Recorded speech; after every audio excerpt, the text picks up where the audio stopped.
Ladies and gentlemen, welcome back to Roma's Man Cave. I am so sick right now, so if I sound funny and I'm a little bit slow at this, please forgive me.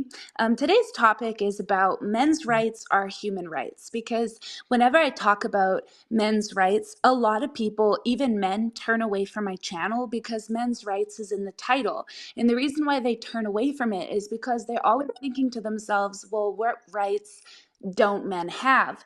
And it's really funny to me because it shows a very high lack of understanding of when it comes to just men as human beings and what they might struggle with or go through. When people respond with, what rights don't men have?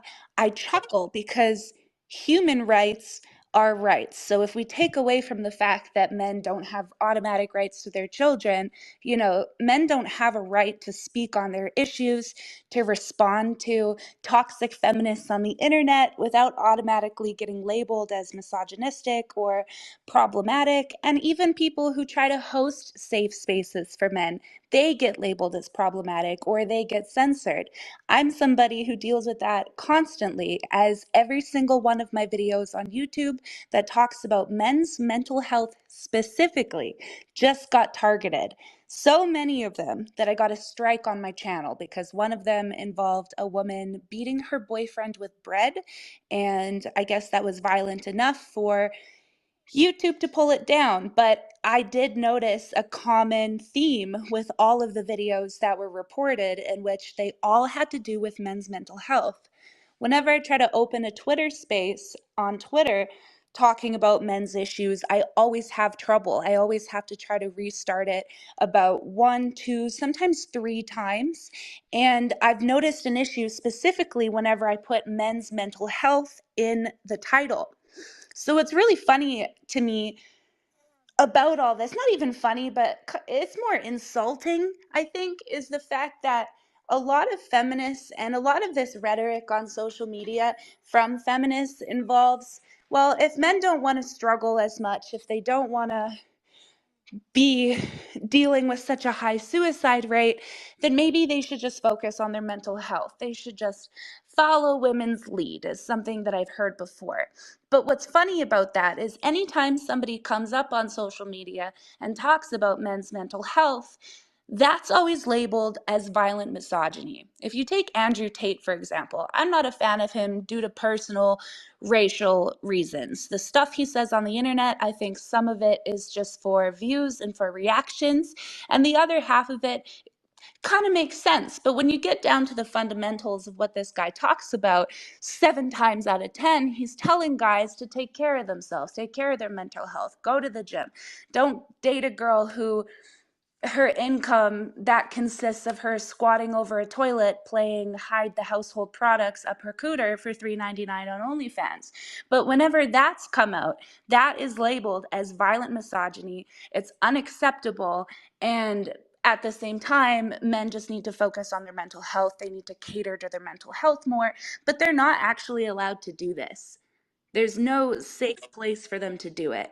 A listener named Kenneth would like to speak, so I'm going to add him on. And hello, gentlemen. How are you today? And let me know what your thoughts are so far. Again, everybody listening, I'm so sorry that I sound so off. I am very sick and struggling to breathe, if I'm being honest, but I really wanted to do this as I promised I was going to do this. So with that being said, Kenneth, please save me here. Take it away.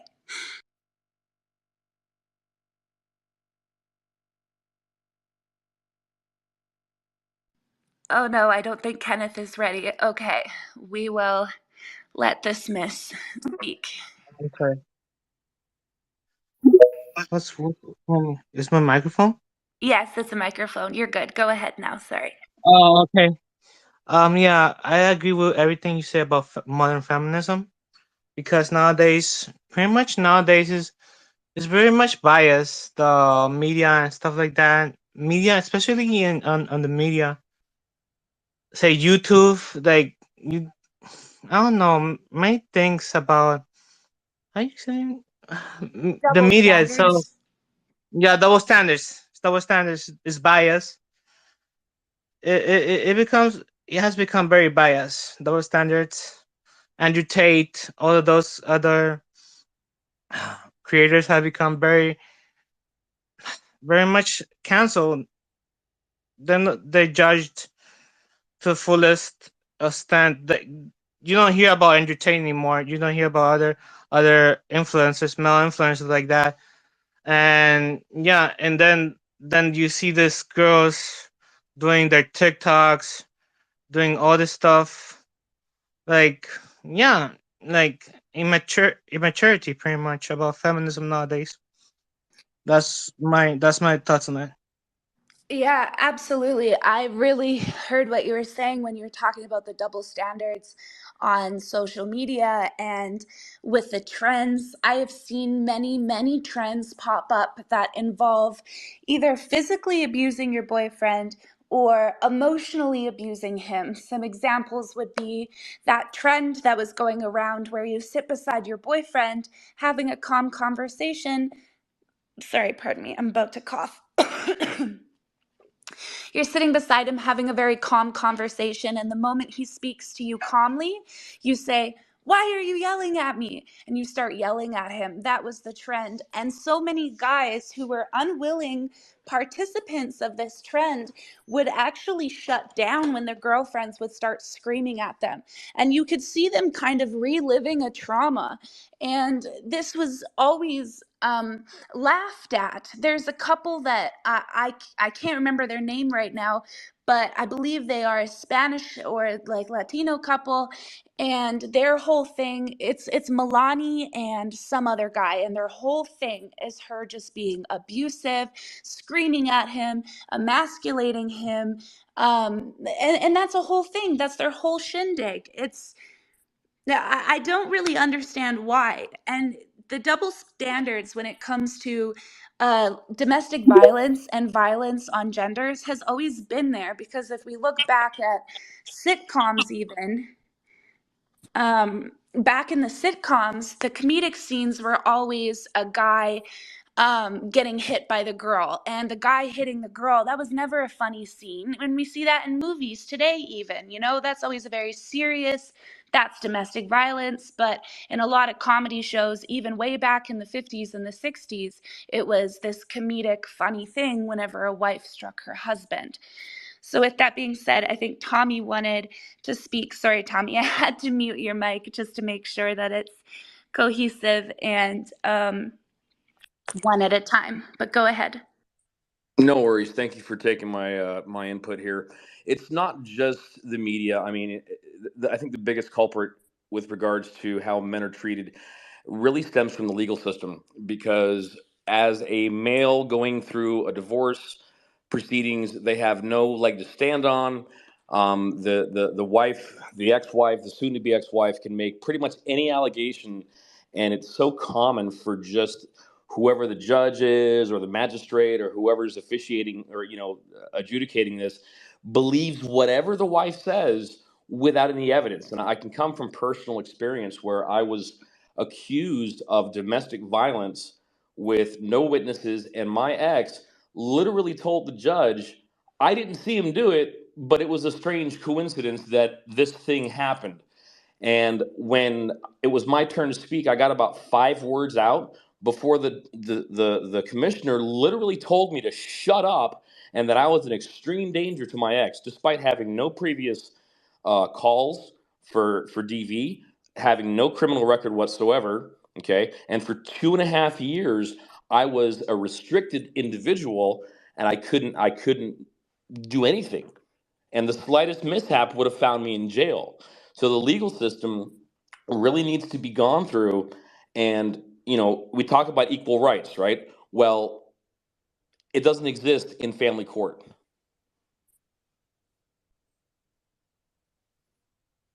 Yeah, I 100% agree with you. It doesn't. I think I, as a mother, I am scared by the thought that anybody could just come into my house and take my child just because I've pissed them off. But that's the reality for dads. The reality for dads is if it doesn't work out with the mom can use that child as a weapon. That mom can make up lies in court. And most of the time, society will defend her. And, it reminds me of soft power, because whenever we talk about who has power, in society or in a relationship, we always hear it being spoken as like, the man has the power. But nobody ever really acknowledges the soft power that women hold, right? So when we talk about like power, like I said, it's usually who has money, wealth, political influence. And yeah, that's usually men who are up in the top 1%. But what about all the men who are not CEOs, right? They live under this guideline underneath women that's called soft power. And an example of that is just do whatever she tells you to. She's always right. Happy wife, happy life. Just do whatever your wife tells you to. So these are like more than just crude jokes. The reality of it is that this is soft power, and it is what men live under, this ideology that they do come second to women, especially women and children. That's not a secret that they've come first for a long time. But even when we're looking at social issues, I see tweets and comments and videos from girls all the time when I talk about false allegations in the family courts, or even in outside the family courts, in legal courts. I always hear women say, well, that's nothing compared to what these actual victims are going through. Actual, as if men of false allegations are not somehow victims, as if they don't somehow face the same scrutiny as somebody who isn't believed. I'm not talking about, a man who's been hit with a false allegation. He has the same scrutiny as, a rape victim. That's not what I'm saying. If the allegation is rape, for example, what I'm saying is that the implications of a man who is falsely accused can feel the same and looks the same as a woman who has made an accusation and she's not believed. It's the same thing. Society often shuns her, they question her, they bully her, they belittle her. She loses family supports, community supports, and this is what happens with guys with false allegations as well. And this is the whole idea of soft power that men have to kind of tiptoe around on eggshells. And, this happens a lot in marriage. A study showed that 72 married couples, so a study of 72 married couples in Iowa, found that the wives on average exhibited greater situational power in the form of domineering and dominant behaviors than their husbands in problem solving discussions. So what that means is that women, 43% of those 72 couples, 43%, the women made the majority of the decisions. Only 26%, the men made the majority of the decisions in the marriage, and 31% was equally divided. Kenneth or Tommy, I think you had something to add if you want to add. I know that I went off a little bit there. No, no, you're fine. And the other kind of the long-standing effects of that one allegation that literally no evidence was provided, no evidence was given, and her own testimony basically, impeached her own claim. That effectively works as a conviction for domestic violence, and so over the next 5 years, I was unable to get any sort of normal job whatsoever. And I could never figure it out because I ran extensive background checks and there was no record of it in there. But I would get instantly turned down for jobs that I was well qualified for a matter of 5 years. And even now to this day, I can't get a job in the field that I was in prior, and I'm going through a lengthy and costly process to get those records expunged.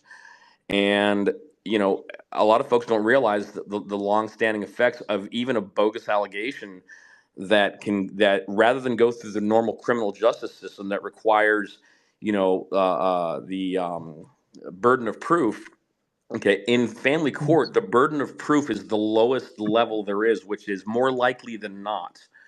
Okay, so basically, it just goes down to whoever the judge or commissioner believes. And in the U.S., you have commissioners that are not elected judges, that they can have the absolute worst reputation as an attorney and still be in this particular segment to adjudicate cases based on whatever whims that they have throughout that given day.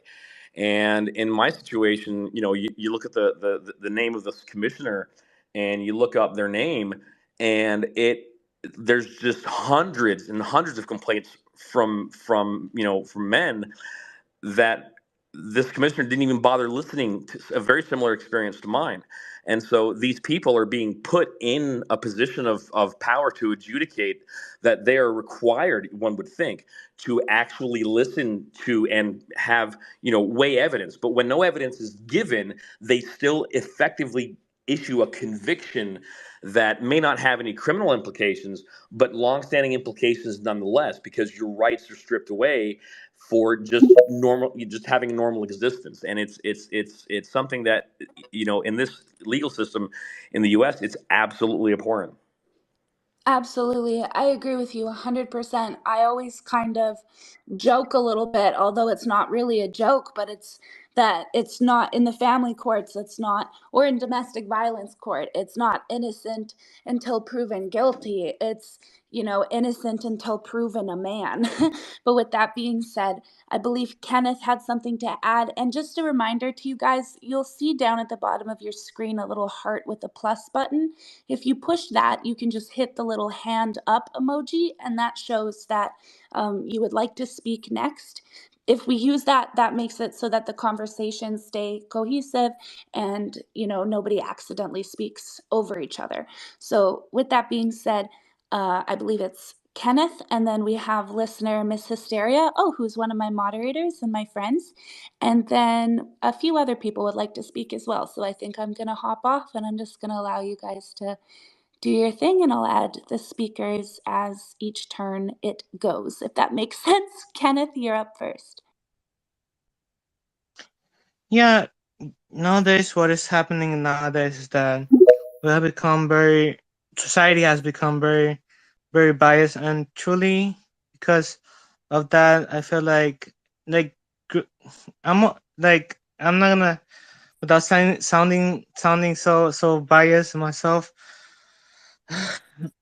Like women especially, are becoming more successful, like even more successful than men are usually nowadays. In my opinion, that's my opinion. Successful? Yeah, not just more successful, but like more, much more, much Like more likely to equal. get a job, much more likely to stuff like that. Yeah, yeah, I would agree with you very much that very, very much that women are very much on a more of an equal playing field with men now than ever. And so why women aren't respecting that and treating men's issues as if they matter the same, I'm not sure. But with that being said, I think it's Miss Hysteria. And then we have another listener. I can only see Loner GP. So that's as much as I can see. But Miss Hysteria, take it away. You just have to hit the little Oh, here we go. there Okay. you go. I've never done Twitter, so I just wanted to say that I have experience dealing with the family courts, and I will say 100% Tommy is absolutely right. They do not. It has been biased against men since the beginning of you know any adjudication when it came to family court system has always been biased against men. I have seen full on, drug addicts who are, the mother, talking about the mothers who have left their babies in the cold, like forgot them on the porch all night, and DCS took them. And then they make the fathers take sensitivity training just to be around their children because they just assume that they don't have the maternal instinct. And it doesn't matter If, there was a guy who had all these text messages proving that the mother of his child lied, said that she was going to lie, said that she was going to call him, I don't know what the like internet safe word is, but dealing with children, and said that she was going to accuse him of doing things to their daughter. And they still had to go through the process of eliminating that as being a possibility, even though he had proof. He had proof that she lied, and they didn't care because they said they had to be safe because he was a man. But you can look at a woman and go, hey, she actually left her baby outside and, less than 20-degree weather for 6 hours. And they'll still look at the father and go, well, you need to take some parenting courses. You need to take sensitivity training. And I have seen men who don't have any kind of abuse or anything on their record still having to take anger management just to receive custody of their children. To me, that is insane. And I've seen it happen. I've seen it play out. And to me, it's gross and it's a complete um, miscarriage of justice, at least for me and my perspective. So I just wanted to kind of throw that in there that I've seen it firsthand that Tommy is absolutely correct. And it's not getting better, it's getting worse because he is right about that too. In civil court and family court, the odds of it being true has to be 52% or greater. There can be a whole lot of gray area. And if, the mother gets two people, two of her friends to come in and say it's true, then they're going to automatically assume that it most likely happened. But the odds of getting any kind of conviction from a civil um, case almost never happens because there's never enough proof to take it to a criminal charge, but it's enough to take a father away from his children. So I don't understand that. I've never understood that. And it just, to me, it goes on. Sorry, I'm not trying to prat on, but that was just my thoughts on what he had said. No, I appreciate it. And before I let Loner GP go on, I just want to add to that in the aspect that, there are many, many, many documented cases of, fortunately, there were judges who saw right through it. But I've personally read through these case files from their public access family courts. I believe the bunch that I was looking from were out of maybe Tennessee. I don't remember, but the point is that there are many documented cases where a judge has caught a mother intentionally making allegations of inappropriate touching whenever the child comes home from visits from the dad. And some of these mothers will actually go as far to take, most of these mothers, pardon me, will go as far as to take the children to to the children's hospital to go get these invasive exams where, eventually what inevitably what is ending up happening is these children actually are getting violated by doctors for no reason. And not that it's the doctor's intention, but when they have to do these exams on children to see if they have been sexually abused, it's very invasive. So inevitably what ends up happening is the very thing that should not be happening, the mother knows isn't happening, and these doctors have reported time and time again, no, this isn't happening. No, there's no evidence of this. And fortunately, doctors are getting better and pediatricians are getting better at being able to identify, uh, vindictive, alienating parents who do this stuff. But mothers have actually lost custody, and those are just the cases where they've been caught. We have to think about all the other cases where mothers have made allegations and it's just been believed right away, which is more than ever should be. With that being said, it is Loner GP's turn to go. Go ahead. Welcome. Thank you, Chloe. I am a big fan of you. I do want to start off by saying that all of you are making very valid points. I am currently serving child support at the moment. And it's very unfair because my child's mother, she won't allow me to get him. I have to play by her rules in order to get him.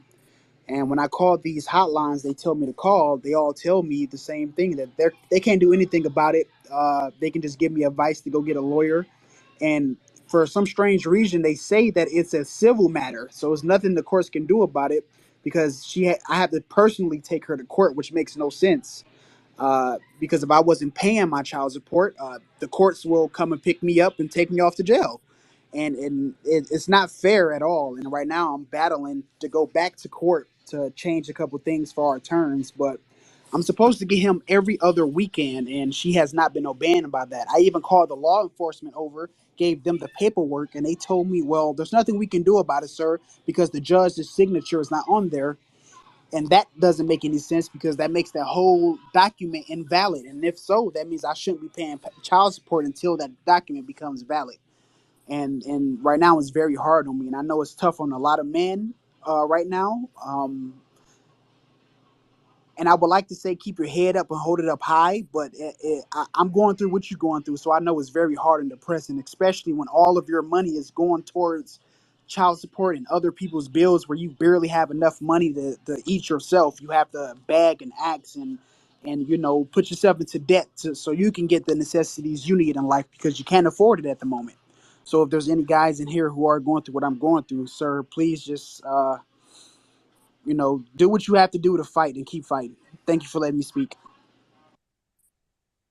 Oh my goodness. Am I the only one who just feels heaviness on their chest? I know it's not my sickness. I'm really sorry that you're going through that. I feel like I could really feel the hurt that you're going through. And I think about this all the time when it comes to dads. And it's something that I really want to be a part of changing in the future, is the fact that so many, fathers, their value is still placed in whether or not they can provide. And it's not placed as much in whether or not they can care and nurture and love their children. And the reason for that is because we groom boys right from little to be workers, to be quote unquote productive members of society, whereas women, we're groomed right from little with our dolls and our kitchen toys and stuff to provide within our home. But what's ended up happening is that, this isn't the old times anymore. Fathers actually want to be there for their kids. They want to raise their kids. They're more than happy to do it. But what's happening is that their child support is being put so high that they have to work these long hours, to the point where they only get to see their kids every other weekend. They don't get to have that time with their kid. And then it's easy for the mom to say, oh, well, the kids have to remain with me because look, dad works all the time, or XYZ. And my partner and I, we're not together. We decided to not be in a relationship, so to speak, as soon as we decided to bring a little baby into this world at 24 and 25. We decided that was more important. And seeing him be a father to our child is the most beautiful thing I've ever seen. And the thought of him only being able to see our baby every other weekend is just gut wrenching. And it's not fair to all the men who have to go through that, especially the men who go from being around their children every single day to every other weekend. I mean, that is just the most disgusting, as Miss Hysteria said, miscarriage of justice that I've ever seen. If family courts are going to talk so much about doing what's best for the kids, well, then they need to actually buck up and realize that kids need both their parents. They don't need a mom who is excused to not work while the dad works his ass off and never gets to see his kids. Those kids struggle. But with that being said, I believe it's Aaron's turn, and then Dodd. I don't want to mispronounce your name, but go ahead, sir. All right. So you said my name correctly. I'm Aaron. Um, and this is an emotional topic for me. I'm a little over 30 years past going through what you guys are talking about. And I don't know why I'm crying. Because I got custody of my kids, both my sons. And it it breaks my heart to see men struggling to have a relationship with their children. It truly does. Because when I was going through my trials, I'll call it, I raged alone by myself. I sat in my house without my kids. I went through Christmas alone. I did a couple of things, but then I became determined that I was going to raise my sons. I was going to be the one, and I got my sons. I got the house. I got the kitchen sink. I got the whole 9 yards, all the debt, everything. And I declined child support because I just wanted my kids to be raised in a happy home and grow up as strong, confident men. And I think that one thing that we do wrong today is we fail our sons.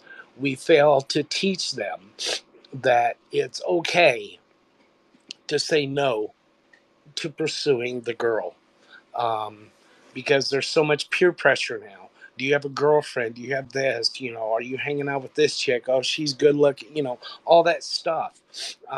My youngest son, he's only ever had one girlfriend, um, and he found out she cheated on him. And my advice to him was forgive her, but the bond between you two is forever broken. You cannot accept her back. I'm sorry, um, is acceptable, but the bond is broken.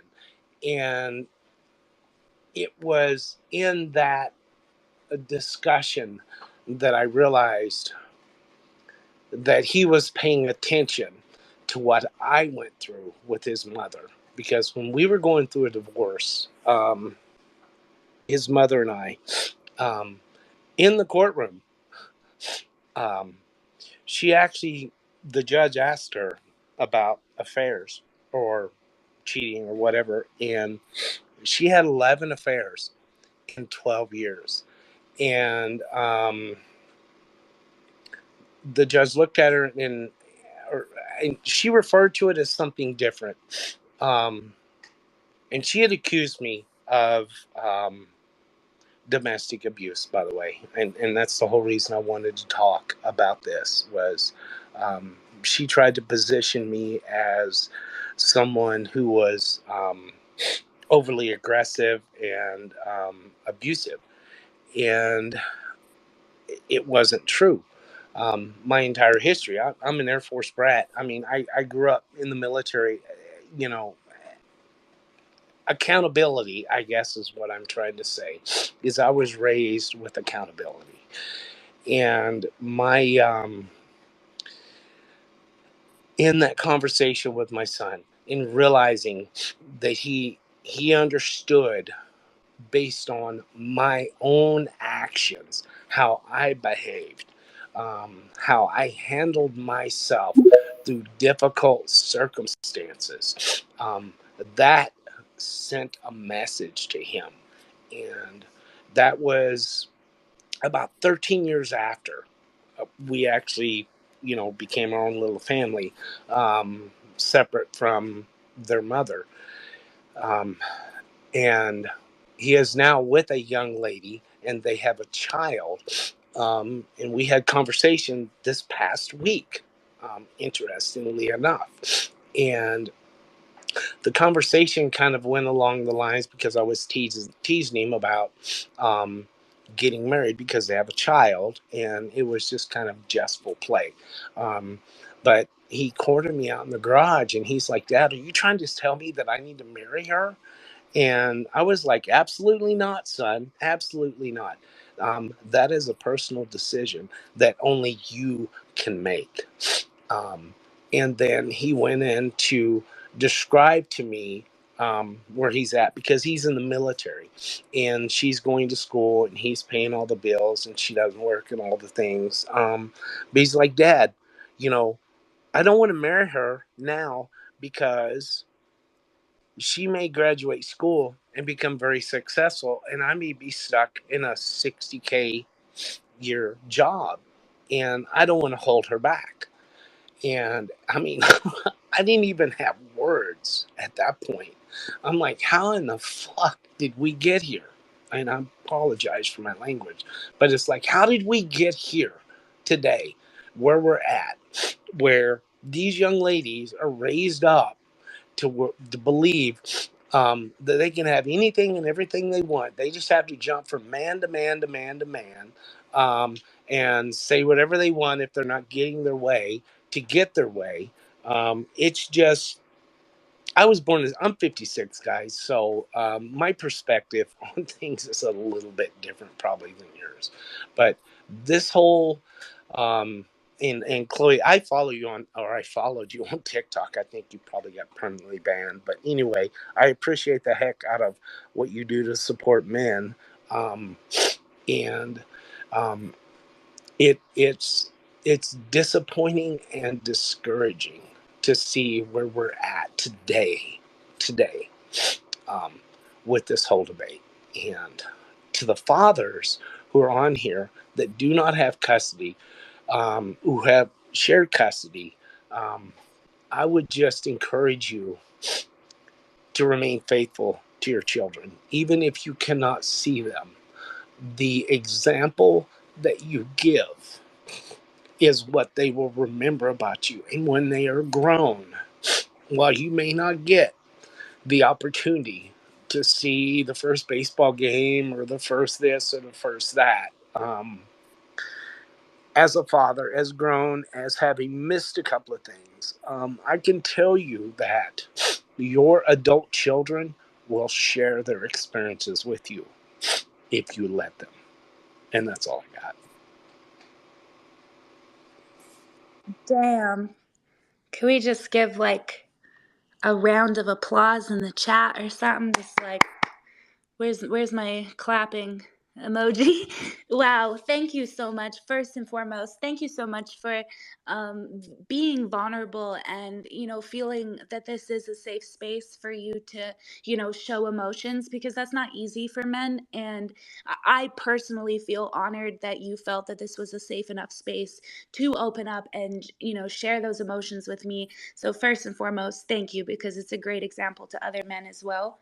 And as well as, you really nailed it when you said that the best thing that you can really do is just be a good example for, your sons. Any man listening in the world, if you have a son or even a daughter, the best thing you can do is just be a good example for them, especially your sons, because boys are groomed. They are groomed. We always talk about how little girls are groomed to be housewives and this and that. And that's very true. I have a little girl and I have a little boy. I have both. And I see the difference in their toys and the way the world talks to them, even. And, even how you said about the girlfriend thing. It's, if your little boy comes home at grade 1, Dad, I got 2 girlfriends. What? That's awesome. That's hilarious. But the girl comes home, you better not have a boyfriend till you're 30. There is this ideology that men's worth is very much based around growing up, finding a wife, having a family, and providing. And I think men really, I mean, there's people who are very traditional and really believe in that and believe in working the 9 to 5 and providing, and I respect that.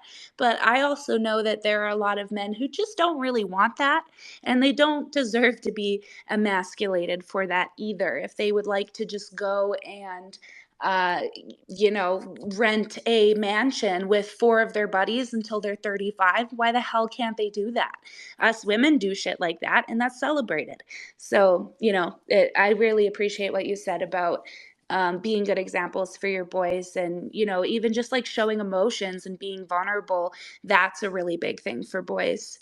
With that being said, Dodd, I hope I'm saying your name right. I think it was you, and then Miss Hysteria, and then I have to wrap this up because it's about 9:05 at night, and yeah, I'm like just trucking along to breathe here.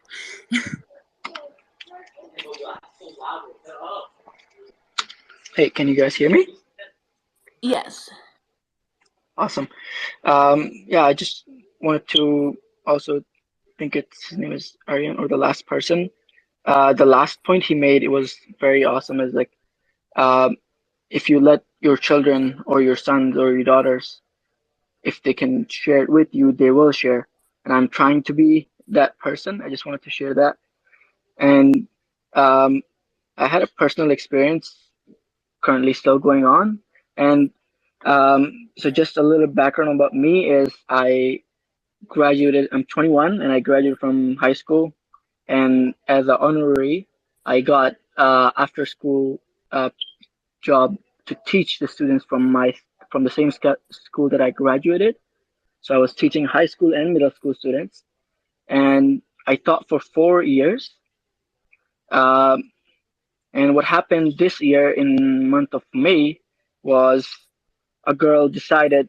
So they were playing with condoms. I don't know. I don't want this uh, your speech to go blocked because of the words, but they were playing with sexual items around the school, and they were going around the area and stealing stuff, bringing to the school. So I warned them to, like not do them, and they got annoyed by it, and then because they were girls, she told me that she had accused another teacher before that that he assaulted her, and he got in trouble, and she will do the same. And from that time on, I knew she was trouble. So I was trying to avoid her, and every conversation after onwards, from that onwards, I recorded every conversation I had with all the students. Usually they were like about their homeworks. The COVID time, we had all the online stuff, so everything was online through social media. And this girl decided that she was accused, so we were just going back into the the norm. And for 4 years, I worked in the different locations, and nobody had complained, just this girl. And I was surprised by the quickness of how quickly it escalated, and it went to CRS in Canada. It's like criminal record for students.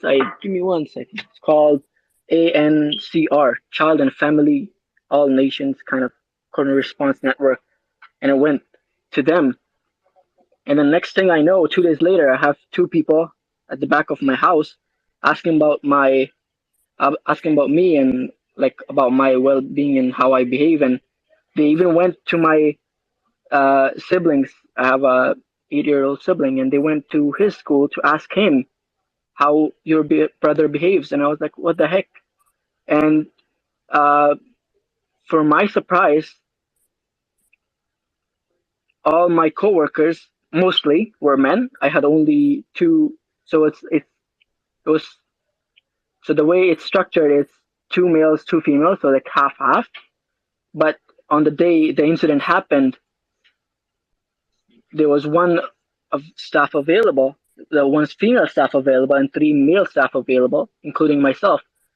And the the the guys from the ACNR, they just ignored their their words that I have never done them, and I've worked for 4 years.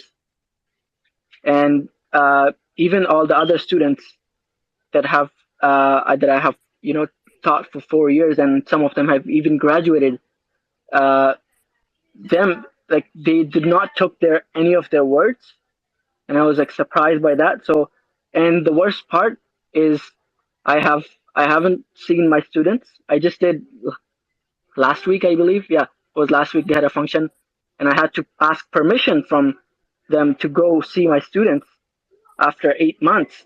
And the good part was I had evidence, even with including evidence that had proof that I had nothing. And like, because I screen recorded my all my conversations. I don't know. I'm a tech person, so I've been doing that for a while. And I would like to tell you guys as a reminder. I don't know if you can, any stranger, especially women. I don't know, not offending the women here, but I have been on the safe side, so I'm just want to share my experience that even with the evidence, it took 8 months. And after they showed them the evidence, after 8 months, the student agreed that they had made a false allegation. Even after that, I still have I still don't have my job, and it was a very well paying. It was $15 an hour. In Canada, your minimum wage is 11, and if you're getting 15 for a first time job, it's the best of the both worlds. And the part that I miss the most is I love my students and I love teaching youth and adults, or like young adults, to be better humans, because that's what I strive for, and I lacked as a immigrant, because I am coming from a third world country. So what I'm saying is it's not just for men. It's even going to the smaller increments. And even she had a track record of accusing a staff member, the school teacher, for the same act. It's still they still consider her testimony against mine, and it happened, and it's like, and even I had evidence. I still can't go back to my job, and I'm not getting any other job. So I just wanted to share that I don't know, men, be safe. And if you think there's some trouble, make sure you record everything, and still be on the lookout for uh I don't know, for your loss of job. Yeah. Well, that's my story, and I hope I get my job back because I really love it. But at this point, I am also hesitant to get back the job, because if I go back and they do another claim, that's what they told me, that if that student or that another student, just for the fun of it, or if they know that you're in trouble and just try to do that, this time you're going to jail. So I'm like, do I wanna risk myself? So yeah, I don't know. Stay safe, man. That's all. And thank you very much, Chloe. Wow, thank you so much for sharing. I think that there's a great, I'm so sorry you went through that. I think the greatest moral of the story there is absolutely, like, I did not take any offense when you said, like, record your interactions and keep yourself safe.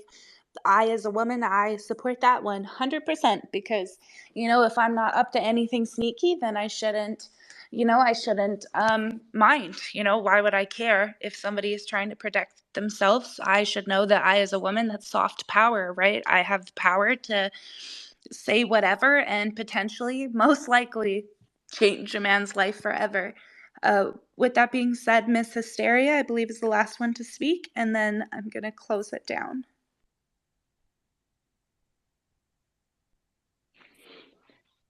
Okay, so I just wanted to say, can anybody hear me? I don't know if it's working. Yes. Okay. I just wanted to say that it takes an immense amount of bravery for every one of you that came up here and told your story. And I am completely taken aback that, you guys know that Chloe is a safe place to come to talk about tough things. And I want to tell you that it's not wrong to talk about what bad happened to you.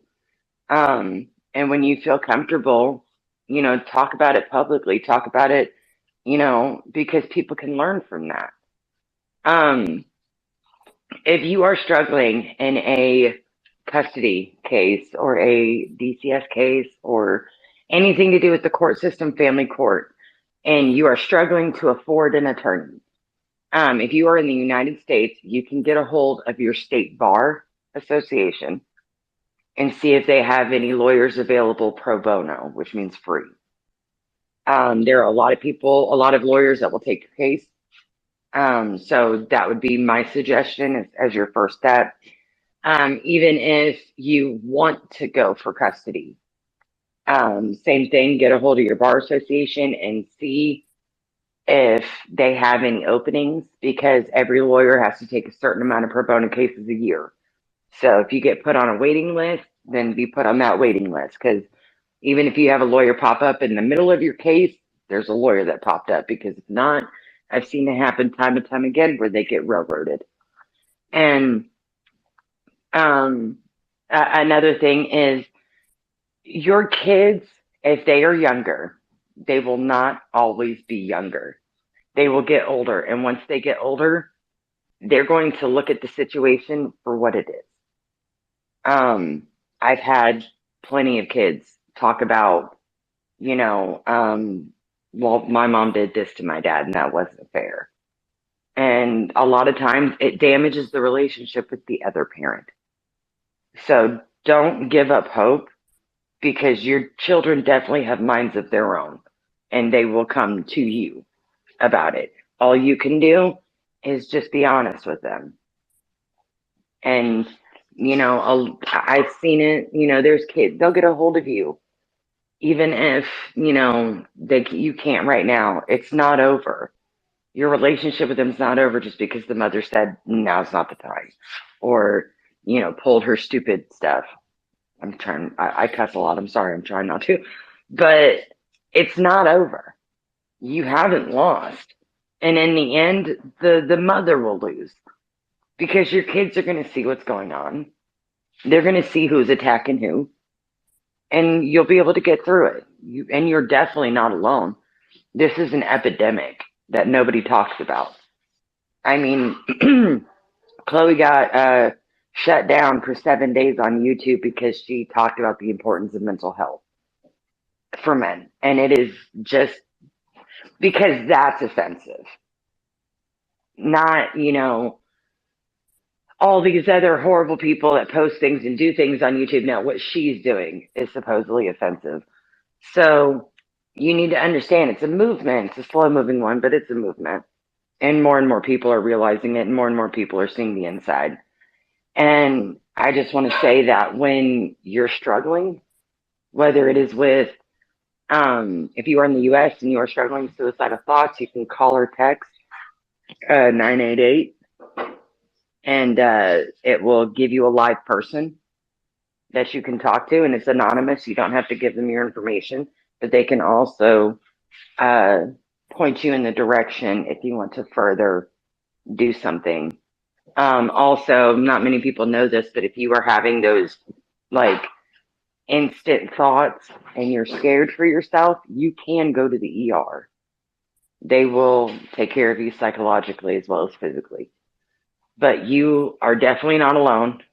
And I'm immensely grateful that Chloe does what she does. And she takes a lot of heat for it. And I think that it's heartbreaking to me, because I'm seeing her get attacked for doing the right thing. So if anybody's struggling at all, just know that you're not alone, and know that your fight is not over, because your kids are going to see what's going on. If you are fighting false allegations, as he said, record everything, gather your witnesses, and do not talk to that person after they've accused you. And honestly, if they're threatening to accuse you, my suggestion, if they're threatening to accuse you, would be to call the police and report it yourself before they do. So it's documented as an incident report, and they will have some kind of knowledge that it could be fake. So that's all I really have. Thank you so much for sharing. I really, really appreciate it. And yes, absolutely what you said about gathering information and your witnesses and your proof, that is 100% correct, as well as, the children getting older part. I'm on kind of the opposite spectrum of that as a mom, where, unfortunately my daughter's dad just is not somebody that is safe for her to be around under any circumstances. And so, she's struggling right now at 5 about not being able to see her real dad, and it's bothering her. But, I have to stay true to myself and hope that when she's older, she'll understand. And the same thing goes for, kids who are being alienated by their parents, and there is no good reason to not be able to see the dad. They will see the truth when they're older. So, with that being said, though, guys, unfortunately, I do have to shut this down. I really appreciate everybody who spoke and, was vulnerable. And I really appreciate the fact that you guys do see me as a safe place. I hope to continue to be a safe place, and much, much more in 2023. Whew. With that being said, I need to go take a couple puffs of my inhaler and sit in a steam shower so that I can breathe again. So I'm very sorry for those that wanted to speak and didn't get a chance to. Um, Unfortunately, I just I'm no good to anybody if I'm not breathing. So I'm sure you guys don't mind that I cut this off. And make sure you guys stream my podcast, Roma's Man Cave. And yeah, thank you so much. Goodbye, guys.